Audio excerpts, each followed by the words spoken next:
people see rock and roll as youth culture, and when youth culture becomes monopolized by big business, what are the youth to do?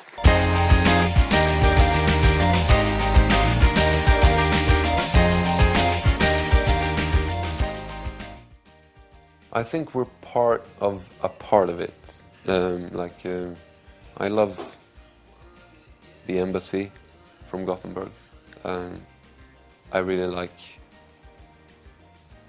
Studio, for example, and there are other bands. There's a label in Stockholm called Friendly Noise, which is good. But then there's all these other bands and labels that I have a hard time. I don't identify with, like Labrador, for instance. It's just the label that puts out our music. I don't want to talk badly about or backstab any Swedish bands, but it's just not my cup of tea. I like a small fragment of what's referred to as Swedish indie, and the rest of it is like every other scene or anything. Like 10%, or if that maybe 5% is good, and the rest is just horrible. A key ingredient to be able to make good music is to have confidence. Denmark, for example,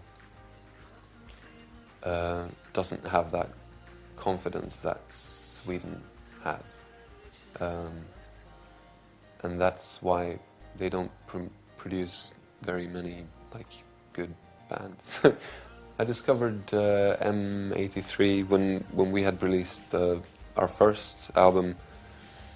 They had this album called Dead Cities, Lost Ghosts, whatever, something like that.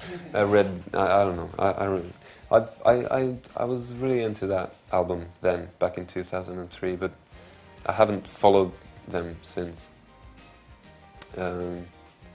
And I hardly ever listened to shoegaze music anymore. I don't think I ever really did.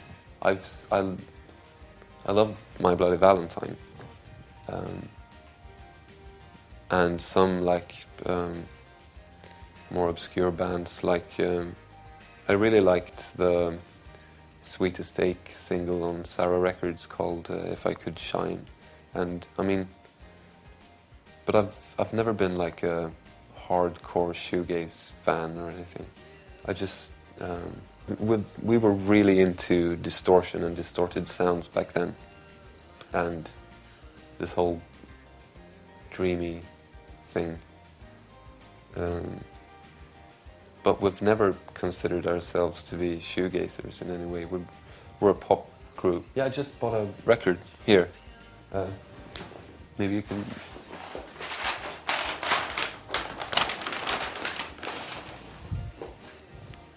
Desire?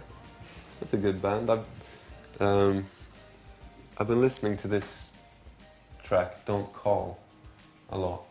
It's so good. I've heard one or two tracks apart from that one, but I haven't heard the whole album yet. But I'm sure it's fantastic. Yeah, if it's anything like Don't Call, it's bound to be great.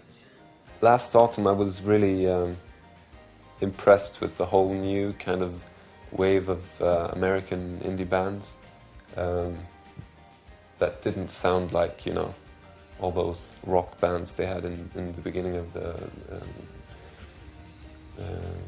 decade, but like Washed Out and this band and Best Coast and all of those bands. But now I'm getting kind of fed up. I mean, they're good, they're all good, but everyone's talking about them, so why should I, Constantly moving against the tide.